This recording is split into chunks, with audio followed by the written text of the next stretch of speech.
Welcome to the Syrupcast, MobileSyrup's Canadian tech-focused podcast. This week, we're talking about actual things that were revealed at WWDC 2022. There's no plan for this podcast. It is happening out of nowhere because it was the only time that we could fit it into either of our schedules today. So this is off the cuff. Yeah, this is off the top of our heads. We're coming with the heat. We're coming with the smoke. Hopefully, it works out.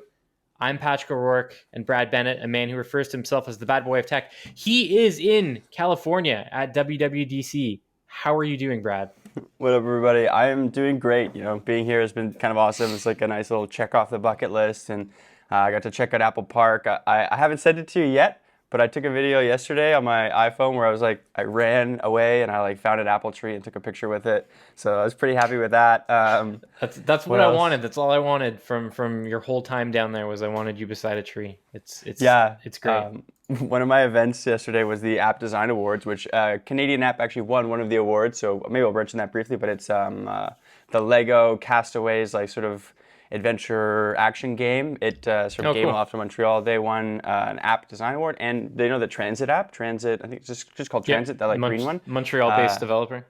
Correct. They were up there as well, so I'm going to have a story up about them too. I interviewed both the developers that were nominated, or both developers from the app teams that were nominated, so that was actually a cool one. But at the end of the show, our handler was like, "Are you guys ready to go?" And I just looked at her and I was like, "Okay, I know that tree is it's sitting 20 feet sort of out of bounds. It's I can maybe see behind the stage from there, but if I just run over and take a picture of the apple tree, the Apple campus really quick, because I think that's funny, do you think that they'll give me trouble?" And she was like, "I would just be really, really quick if I were you." I was like, "Okay," and I just sprinted over there.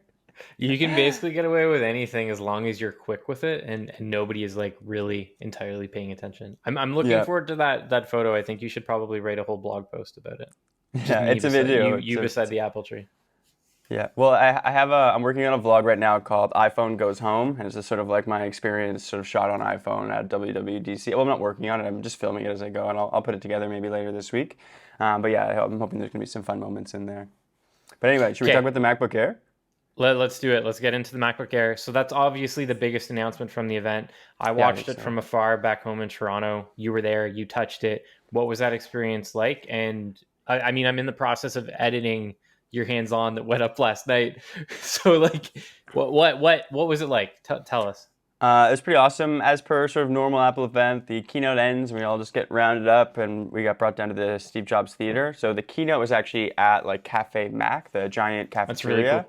And it was half inside, half outside. We actually got lucky. We were walking into the event with the Canadian contingent, and Josh was just like, "Do you guys want to sit? We can sit in these 3 rows. That one's in the shade. We just taking the shade one?" And everyone's like, "Yeah, we're taking the shade one." And we just sat in the shade. It was nice. But yeah, we got to Steve Jobs Theater, which was honestly a dream come true in its own. I shot all my A-roll inside just because I wanted to show it off as much as I could. It's sick. And yeah, we walk in. There's a huge display of the new MacBook Airs. Less colors than I was kind of hoping for. We have this new blue hue called Midnight, which is That was the fun. best one. That was online. That's the one that stood out to me. Yeah, in person, the Steve Jobs Theater, the lighting's a bit odd, so you're getting a lot of natural light from the sides, and then sort of mix of light from the ceiling, but it's not. I don't think it was daylight balanced. It was had to be an inch of a yellowish tint to it, just a hint of warming things up. And there was a lot of aspects in the event, in that room where the what's it called? Not Starlight. The Midnight colorway looked really, really black. It was really hard to tell. These curtains behind me, I don't know if you can tell, they're looking blue, when the light shines on it the right way. You kind of catch that blue hue, but it's darker than the iPhone 12 Pro and it's darker than the iMac. I compared it to those two things in my video, but I think I should have said that it takes that a step further. So what else? For me, the big thing is the design, right? That's what stood out to me. This doesn't look like the old MacBook Air anymore. It doesn't have the wedge shape. It's flatter. It kind of looks I don't know, the MacBook Pro went on a diet, MacBook right? Pro. Yeah, exactly. It's a compressed MacBook Pro. What did you think of that? Because me, that's what I care about is what tech devices, particularly Apple products, look like. Were you fond of that new look and that new design? Yeah, I was. I don't know. I was kind of hoping we were going to get a white keyboard. I know we talked about that last week on the podcast, but we're just black keys again. And I think I'm fine with it. In the hand, it feels really, really nice. I know You know when you hold the new MacBook Pro and like those rounded edges the first time, you're like, oh yeah, that actually feels like it just like nestles into my palm a little more. It's like I know exactly what you mean. yeah, the MacBook Air felt like that, but also incredibly light and like weightless almost. You know what I mean? Like when it's open and it's in your hand and the weight's like spread out through the entire sort of body extended of it, I guess. It feels really, really light. Like I was so busy like videoing it. I was just like touching it on the table, and then near the end, I was like asked one of the Apple people. I was trying to take thumbnail pictures. I didn't end up using any of them because I don't know what I was doing. I was holding the Mac like so far from my body, like it was gonna give me COVID. But when I was like holding it, I was like putting it above my head, and like I had it closed and open, and it was just like when it was closed, it just felt like the nicest little like folio kind of like device. Like it really, really cool, like nice, smooth in hand feel, and like weightless. It's I think 0.1 of a pound lighter than the new MacBook Air, but I also think that not wedge-shaped design helps spread the weight more evenly across the entire chassis. Sorry, than the old MacBook Air, so it's only slightly lighter than the old one.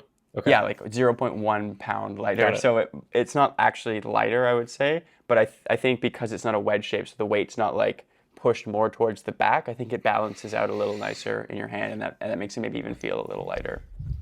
So what about like I/O and ports? It's got two USB-C. Yeah, ports? USB-Cs. I think they're Thunderbolt 3s. They go up to like 40 gigs per second. That's only enough. Thunderbolt 3, really?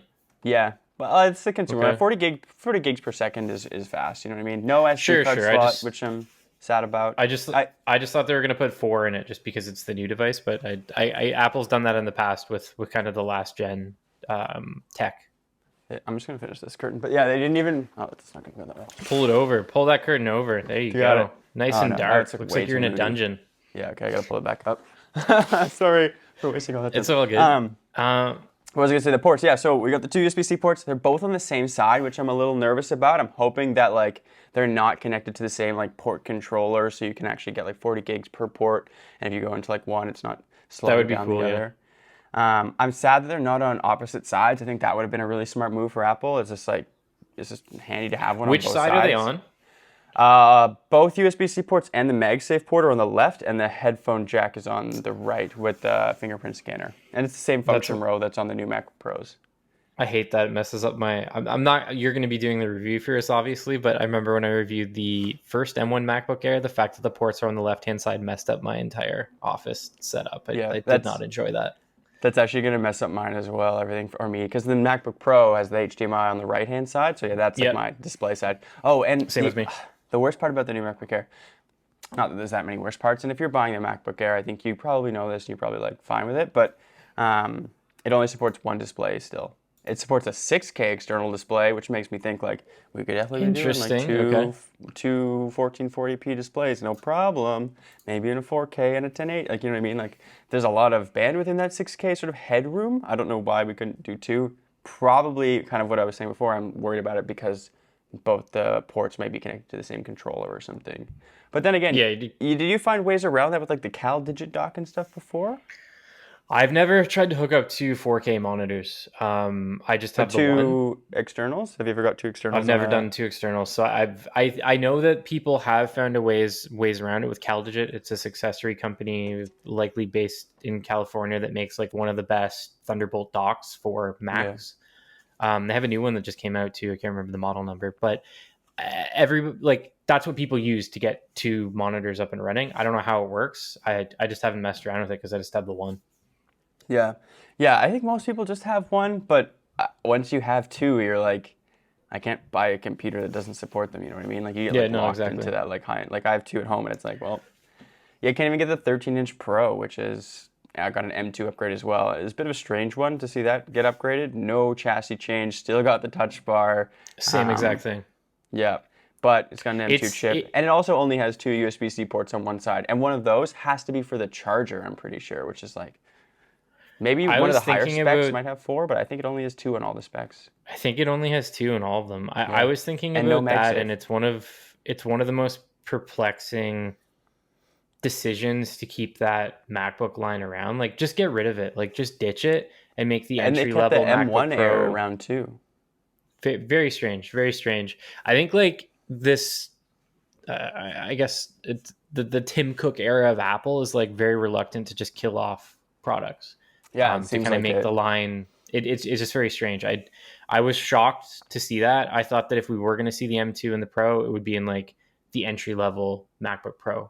And then it would be Yeah. like the new design, but with the M2. That didn't happen.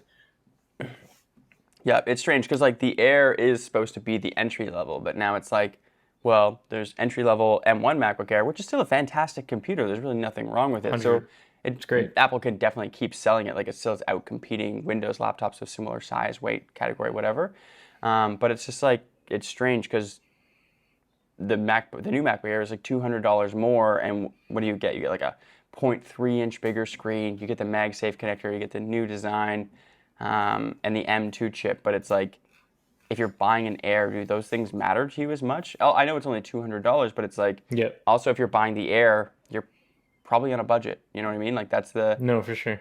That's just like the bottom, that's the entry level. Like my first MacBook was a MacBook Air because it's how you get into the ecosystem. But like if I'm thinking of myself in that situation where I was going to university and buying a computer then, I'm probably just buying the M1 Air. And still, like, that's still more than enough computer for what I would need for that.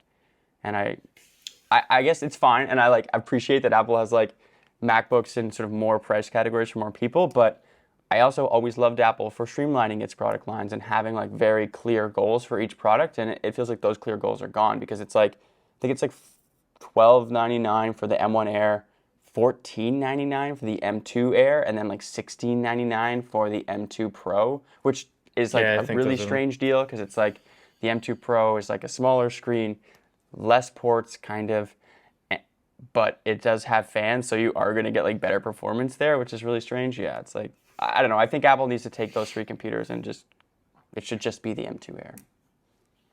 Okay, so let's move on and talk about some of the other stuff from the keynote. The last thing I want to say about the Air. This I didn't know until I was at the event. So one thing I realized at the events is if you go beside a really big name YouTuber, then you get to hear all the cool stuff because the people like to talk to those people. Like I was beside Marquez because there's only a few midnight MacBooks. MKBHD, right? Yeah. So I see an opening. He sees the same opening. So we just like both descend on this MacBook. We're like filming it with our cameras. But the like Apple person is just like, oh, Marquez, I'm so hyped. And he's just like talking to Marquez the whole time. And I'm on the sidelines like, yeah, whatever. I'm cool too, guys. Yeah, I've been there. Yeah. But yeah, he's like, yo, Marquez, have you seen the color match cable? And I've been all around this table, like just been doing laps. Had not seen a cable pulled out yet. The guy like pulls out like a navy blue MagSafe cable. He's like, check this out. That's sick. And I was like, what? Why aren't those just out on the table for everyone to see? Like, but yeah, so it's like a pretty cool. Like all the new MacBook Airs have color match cables. So even the Starlight one comes with sort of like a beigeish one. It's pretty cool. That was really excited about that. Even though it's random. Oh, and the new Power Brick. We should talk about that because that's a very strange one as well. I think is this GAN brick we've been hearing about? I don't think it's a GAN brick. I wrote a whole post about it yesterday. Essentially, as long as you have like the proper wattage available, it's capable of charging two devices at once. And there's a bunch of people 35 watts. Not at 35 watts. It's like it does split. Yeah. Okay. It splits it, right? I don't want to get into the specifics because someone will correct me, but like there's better chargers out there. But I'm glad to see Apple finally releasing one. And if I were to be picking up a MacBook Air, just the idea that I could have like this one charger capable of charging two different devices, like that appeals to me. Your Air and your iPhone, yeah, no problem. Right, like I could just take that with me on a trip, and I could charge my iPhone, and I could charge my Air. I like that. It's cool. You wouldn't have something going like this? that's what it looks like now. And then I have like a multi-port USB charger thing too. But like it's nice to see Apple finally releasing like its own take on that. I know there's other ones that exist. I know it's not a GAN charger. I get it, but it's still cool to see. Oh, were people in the comments mad about it because it's not? Yeah, I made like a very clicky headline, like this was low key the best announcement from WWDC. So as usual, I was somewhat asking for it to an extent there. Yeah. The one thing I'll say about the pricing of them is strange. So if you get the base model MacBook Air, you get the old like 30-watt charger, the standard one port. If you pay an extra $30, you can either get the 2-port 35-watt one. Or you can get the 67-watt charger that comes with the base model 14-inch Pro, which will fast charge the MacBook to like 50% in 30 minutes or something. I'm sure it'll be really quick. I don't know. I have the 97-inch, or not 97-inch, the 97-watt one with my M1 Pro computer, and it charges it like really, really fast. So I'm assuming the Okay. Air would top up pretty quickly. Yeah, let's go. Now we have to really get into other stuff. Let's talk about iOS 16 really quickly. I guess for me, the big thing was the customizable lock screen. That's super cool. Kind of mind blowing that that is not a thing that Apple had added to the lock screen before, but it's here and it looks really cool. Kind of gives me like Material U vibes to an extent. The But yeah, I don't know. customization What do you aspect think of about it it? is, I don't know if it's giving me as much Material U vibes because you can change the color there, but I don't think that color then like gets reflected throughout your operating system. But I guess what I'm I getting mean huge more Apple Watch is vibes. I I guess guess what maybe I it's mean somewhere in the more middle. is the colors Yeah. made me think of Material U, in a sense, at least the like custom lock screens that Apple showed off during the presentation. I think I'm actually like the most excited about the fonts, and I know that I love color, like weirdly in Mount, but like when they showed off a serif font, they were like serif font clocks, and I was like, you could tell like every designer in the house was like, a trend, a design trend. But yeah, I thought it was sick. Like, first of all, the notifications coming in at the bottom now is like, oh, finally, and especially the music one playing at the bottom. It's like that is such a like annoying bit of hand gymnastics sometimes. So like have to like skip tracks or change the volume. Like putting that at the bottom makes a lot of sense. At the demo area, people were saying it looked like really crowded and felt weird, but I think we'll get used to it, and I think it's going to be hard to go back once iOS 16 hits. You know what I mean? I like The the thing live that activities too. I found well, that very useful as someone who like loosely follows sports and gets updates on their phone all the time. I yeah, like the way that those are organized because usually they're super intrusive. You'll have like a million notifications about like the Colorado Avalanche is playing whatever team. yeah. Yeah, so I'm looking forward to that.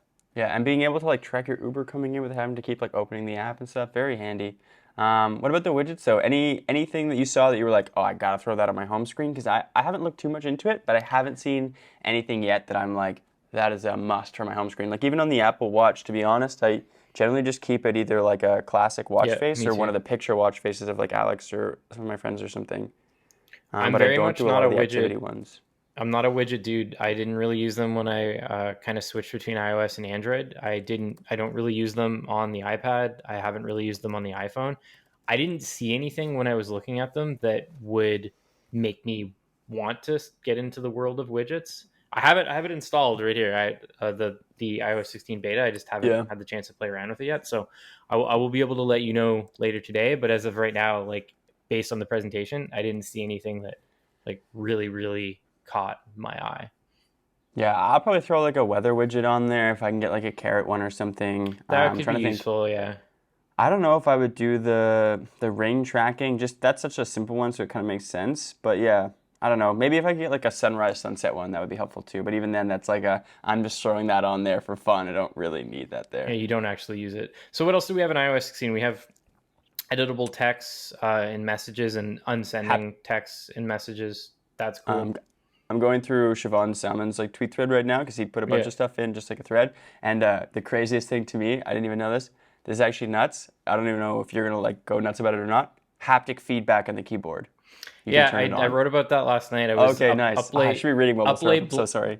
I was up late blogging up a storm.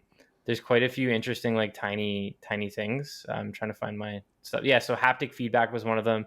The fact that Face ID now works in landscape, which has worked on the iPad for a really long time, that's coming to the iPhone finally. That Yeah. was something I was excited about. And then right, like as soon as we decided, no, we got to do this pod now if we're gonna do it.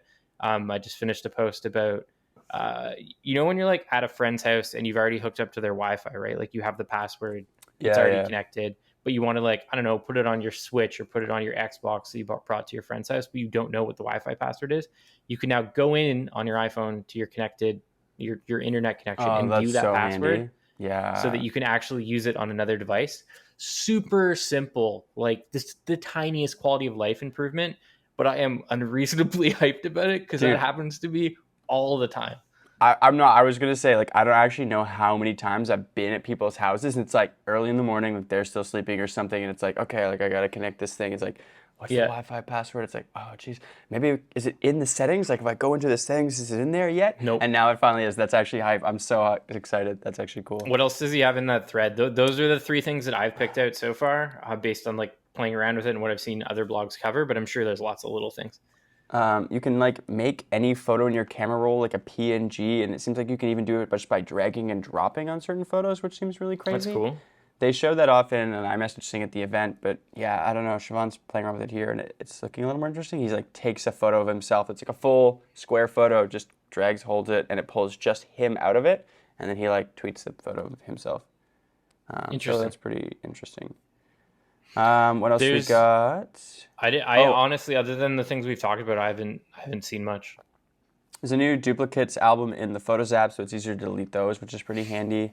That's cool. The new text, like the new search button on the home screen, I'm like pissed about. I feel like there was a lot of things, and it's like who doesn't know that you just pull down to open search? You know what I mean? Like you accidentally do it twice a day. Like everybody does. There's no way around that.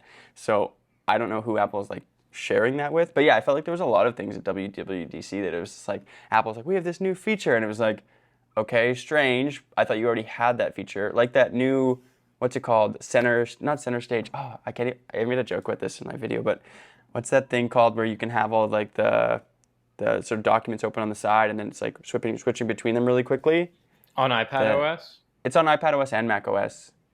I don't remember the name of it. It's not. But even Stage Manager? Yeah, Stage Manager. But even then, it's like, okay, but doesn't the dock do like 80% of that? You know what I mean? Like your recently opened apps, if you like shrink them down, you can just shrink them and they go there instead of using Stage Manager. Like I don't really see the big difference there.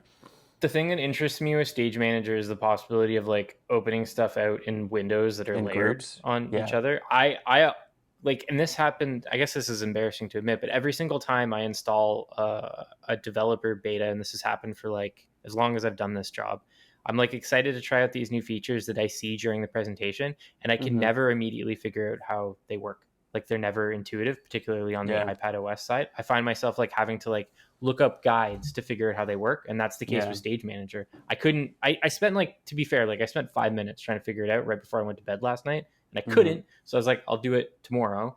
But again, like what appeals to me about that is the possibility of like layering apps in a more desktop like way. I've seen some people's early impressions that it doesn't really work like that. So I'm interested in trying it for myself. Yeah, it'll be interesting. Is like, yeah, it's a strange one, but it's just like, you know what I mean? Like the doc kind of did that. That was strange. And then the other thing where they're like, hey, you can, bring your continuity camera for webcams. It's like, whoa, that's actually so sick. Funny.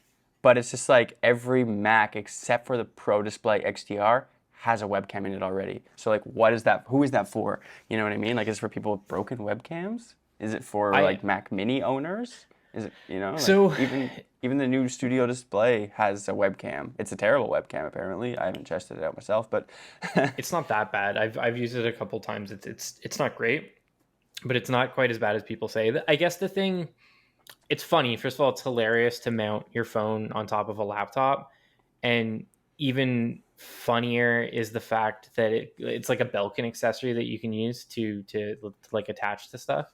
And it looks hilarious. I want to try it. Like it's a neat idea. Same. But like my MacBook Pro's camera is great. Every Mac camera that I've used for probably the last little bit has been pretty good. It's totally fine because it's video chat. It's like, what do you expect? So like, is this for people that have older Macs? Like, or like Maybe. You said, like a Mac Mini? Like who? I guess it's another one of those features where I just couldn't really pinpoint who this is designed for.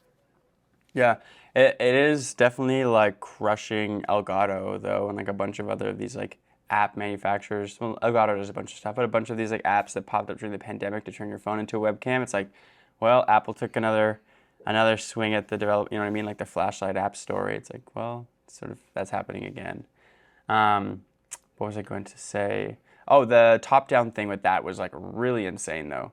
Like they had it mounted and they were like, it was like they were using the ultra-wide lens to like do a straight up like top-down shot, and it was just like they were de-squeezing it through software apparently. It's like something, I don't know, it's really, really crazy. Like so basically, like I believe the camera's here facing you, so one of the lenses is filming you as a webcam, and then the ultra-wide lens is still facing you, but they're like, it can see down here on the table in front of your computer somehow, and they're like using, like, when you can like warp photos in Photoshop and you kind of like warp them out of perspective. I guess they're like inverting that and they're bringing that like warp perspective back in.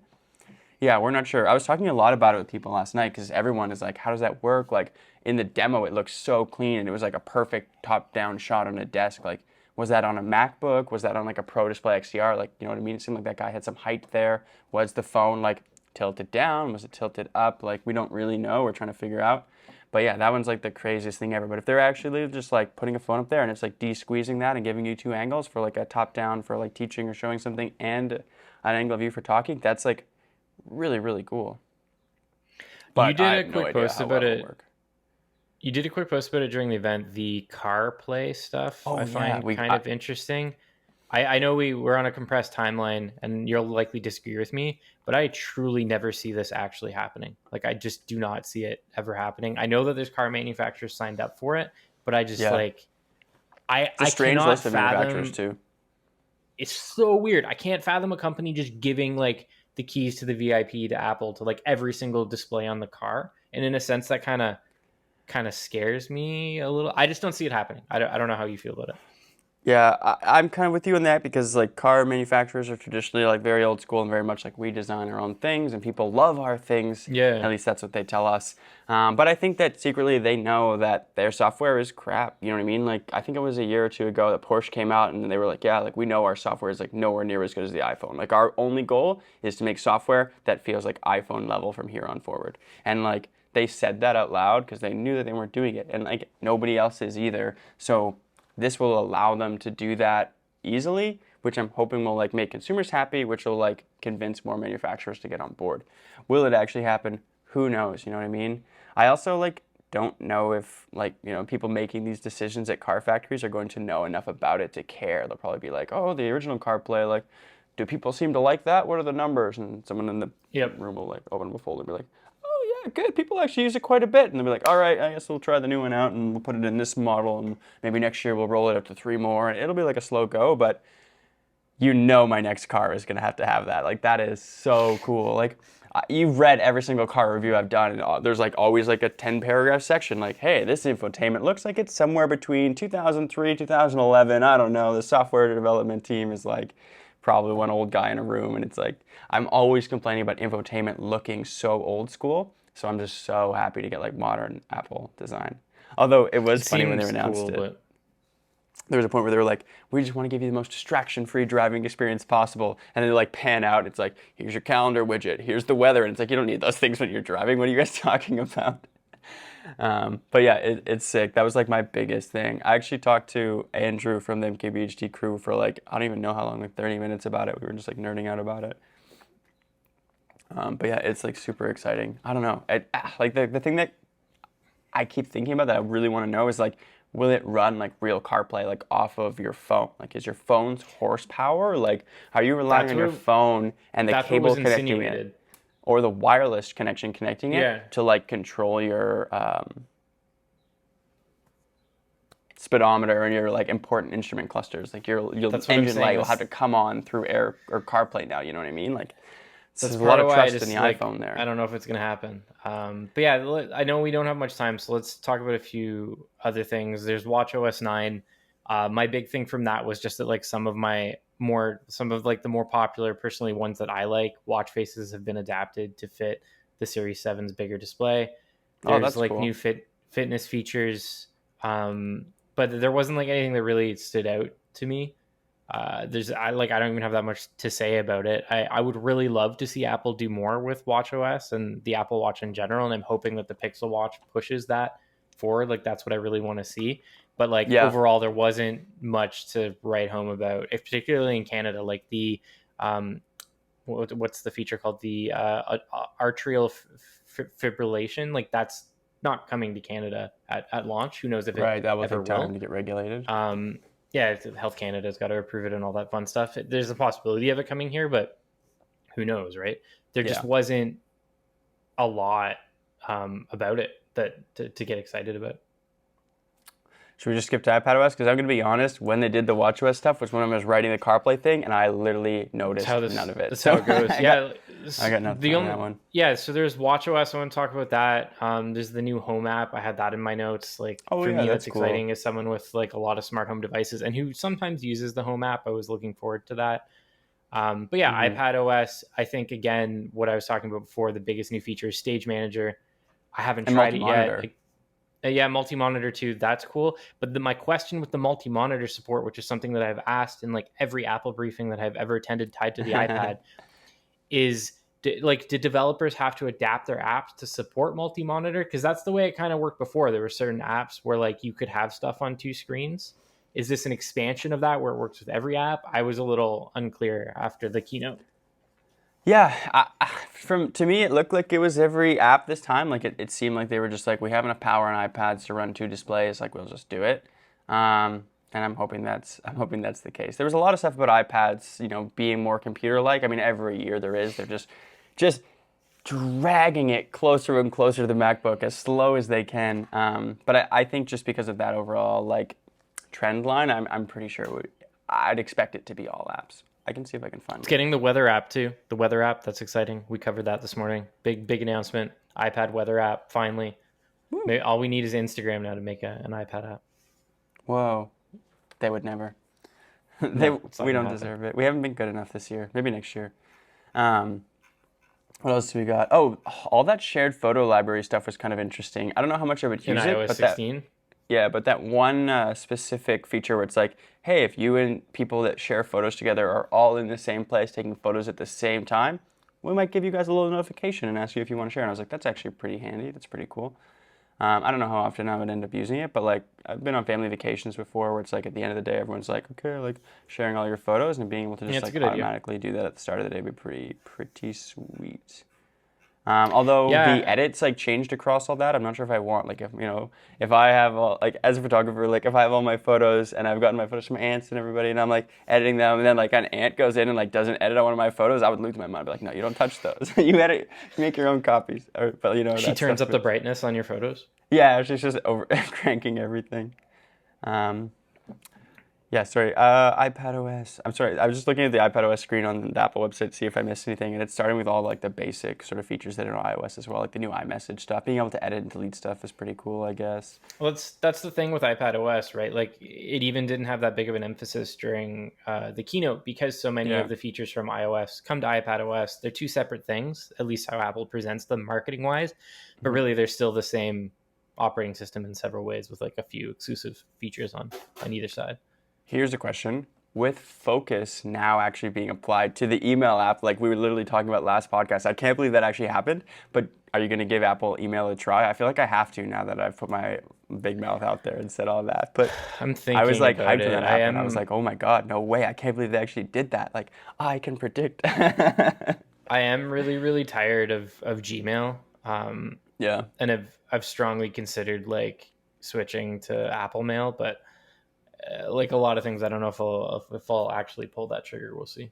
Yeah, I've been stuck on Spark for a long time. Although Spark is fairly quick to adapt new features, so maybe they'll take it because there is an API for it. I think Outlook already supports it, but only on It's true. mobile. I don't know if there's an Outlook app for Mac that you don't like that you can get for free. But Okay, yeah, do that was really we cool. do we have any final thoughts on stuff? Because I know we gotta wrap this sucker up.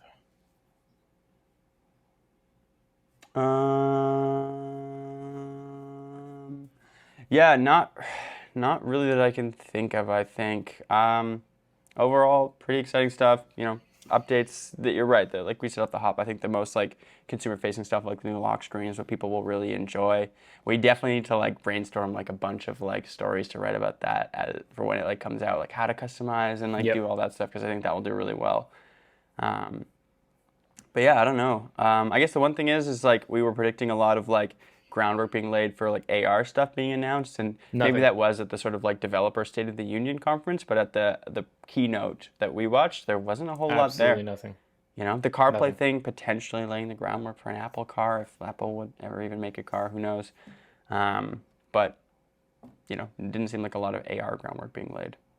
And the hardware was just the MacBook Air. Like I mean, there's the MacBook Pro too, but like the M2 MacBook Air was the only like big piece of hardware, which isn't unusual, right? Like WWDC typically only has one new thing, and sometimes it doesn't even like you're not even able to go hands on with it. It's like a tease of some sort. That's the Yeah. way it was with the HomePod. But yeah, I guess like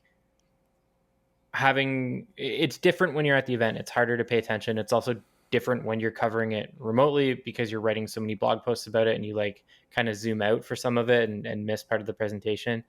I think generally speaking, a lot of the cool features are tiny things, like tiny quality of life features across like every operating system.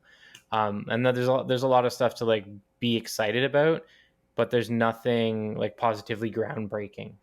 It's really like a quality of life update year for Apple. And where's tvOS? Nobody talks about tvOS. My favorite that's true. Apple operating system. Yeah, Absolutely nothing. nothing there. Oh, there was something I had that I was gonna say. I can't remember what it was. Oh, just the last thing. I feel like we should mention just for the Canadians, our fans, our people. But the new Apple Maps update is coming to, like, they're getting more specific, cool, designed app things in Montreal, Vancouver, and Toronto. And the Apple Maps, honestly, is like kind of it looks sick now. So it's getting I don't better. know if it's enough to switch me to use stigma. it, but yeah, maybe I'll do like maybe like a short or something, like using Apple Maps for a week and just like really condensing it. But I would like to find a reason to like force myself to like explore the maps. I know the guy that develops for Transit. He was not a developer. He's the head of design because it was the design awards. But he was like really hyped on the new maps, and he was like thinking of ways to try to like use the API to integrate it into their app and stuff. It's pretty cool. That's cool. Okay, let's wrap this up. That's it. Thanks for listening to the Syrupcast. This was a super unplanned, all over the place WWDC special. You can find me on Twitter at Patrick_O'Rourke and of course on MobileSyrup.com. Bennett, where can people find you? You can find me on MobileSyrup.com and on our YouTube channel. I've got a video with the new MacBook Air up now. And of course, you can find me Twitter, Instagram, just about everywhere at the BradFat. And feel free to reach out with any WWDC questions if you see this soon or hear this soon, I guess. And I'm still here. And as always, you can find all of our content on MobileSyrup.com and also follow us on Twitter and Instagram at MobileSyrup. Thanks for listening. Peace.